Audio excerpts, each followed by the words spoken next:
ठंड का कहर। उस साल की सर्दी कुछ ज्यादा ही बेरहम होकर आई थी। दिसंबर का महीना अभी आधा ही बीता था, लेकिन ठंडी हवाओं में ऐसी तीखापन घुल चुका था कि लगता था जैसे हवा नहीं, नुकीले कांच के टुकड़े चल रहे हों।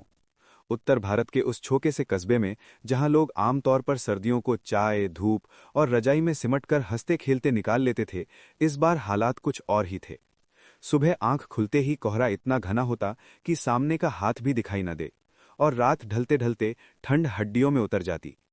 इसी कस्बे में रहता था रामदीन, एक साधारण सा आदमी जिसकी जिंदगी पहले से ही संघर्षों से भरी थी। कच्चा सा मकान, टीन की छत और चारों ओर से खुली दरारें जिनसे ठंड बेधड़क अंदर घुस आती थी। रामदीन दिहाड़ी मजदूर था। रोज सुबह ठंड से कांपते हुए उठता, फटे हुए स्वेटर को कसकर लपेटता और काम की तलाश में निकल पड़ता। उसकी पत्नी शांति, पतली सी औरत जो हर वक्त खांसती रहती थी, चूल्हे पर थोड़ी सी लकड़ी जलाकर बच्चों के लिए गर्म पानी करने की कोशिश करती। उनके दो बच्चे, 8 साल की गुड़िया और 5 साल का मोनू, सर्दी में अक्सर बीमार रहते, पर दवा के पैसे जुटा पाना रामदीन के लिए आसान नहीं था। जैसे जैसे दिन बीतते गए, ठंड और बढ़ती गई। मजदूरी का काम भी कम हो गया, क्योंकि लोग खुद घरों से निकलने से डरने लगे थे। कई दिनों तक रामदीन को कोई काम नहीं मिला।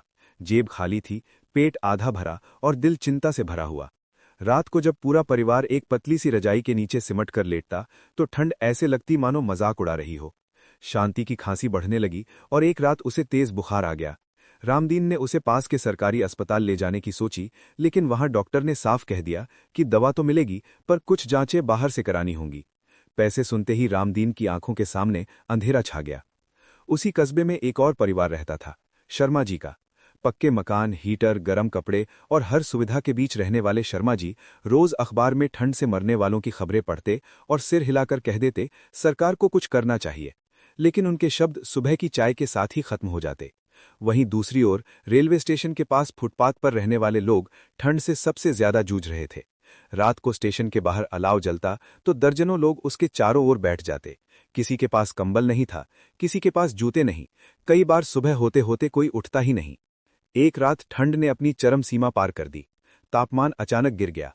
हवा में ऐसी सिहरन थी कि कुत्ते तक सड़कों से गायब हो गए। रामदीन उस रात देर से घर लौटा, हाथ खाली थे। उसने बच्चों को देखा। गुड़िया ठंड से सिकुड़ी हुई थी, मोनू के होंठ नीले पड़ चुके थे, शांति की सांसें तेज चल रही थीं। रामदीन ने अपनी एकमात्र पुरानी शॉल बच्चों पर डाल दी और खुद एक कोने में बैठकर ठंड सहता रहा। उस रात उसे नींद नहीं आई। हर पल डर था कि कहीं सुबह होने से पहले कुछ अनहोनी न हो जाए। सुबह जब सूरज निकला तो उसकी रोशनी में भी कोई गर्माहट नहीं थी। कस्बे में खबर फैल गई कि स्टेशन के पास 3 लोग ठंड से मर गए। प्रशासन हरकत में आया, कुछ कंबल बांटे गए, फोटो खींची गई, बयान दिए गए। रामदीन को भी एक कंबल मिला। उसने कंबल को ऐसे सीने से लगाया जैसे कोई खजाना मिल गया हो। शांति की हालत थोड़ी सुधरी, लेकिन बीमारी ने शरीर को कमजोर बना दिया था। डॉक्टर ने कहा कि उसे आराम और पोषण चाहिए। रामदीन ने मन ही मन हंसते हुए सोचा, आराम और पोषण दोनों ही उसकी पहुंच से बाहर थे। दिन बीतते गए और ठंड के साथ साथ मुश्किलें भी बढ़ती गईं। गुड़िया स्कूल नहीं जा पा रही थी, मोनू हर वक्त रोता रहता था। एक शाम रामदीन कस्बे के बाजार से गुजर रहा था, जहां कुछ समाजसेवी कंबल और गर्म कपड़े बांट रहे थे। भीड़ लगी थी। रामदीन भी लाइन में लग गया। उसकी नजर एक बुजुर्ग औरत पर पड़ी जो ठंड से कांप रही थी और लाइन में खड़े खड़े गिर पड़ी। लोग देखते रहे, लेकिन कोई आगे नहीं बढ़ा। रामदीन ने दौड़कर उसे उठाया, अपने कंबल का एक हिस्सा उसके ऊपर डाल दिया। समाजसेवी आए, उस औरत को अंदर ले गए। रामदीन चुपचाप वापस मुड़ गया। उस दिन उसे कोई नया कंबल नहीं मिला, लेकिन दिल में एक अजीब सी तसल्ली थी। ठंड अब भी कहर ढा रही थी। एक रात शांति की तबीयत अचानक बहुत बिगड़ गई। उसकी सांसें उखड़ने लगी। रामदीन ने बिना समय गवाए उसे गोद में उठाया और अस्पताल की ओर दौड़ पड़ा।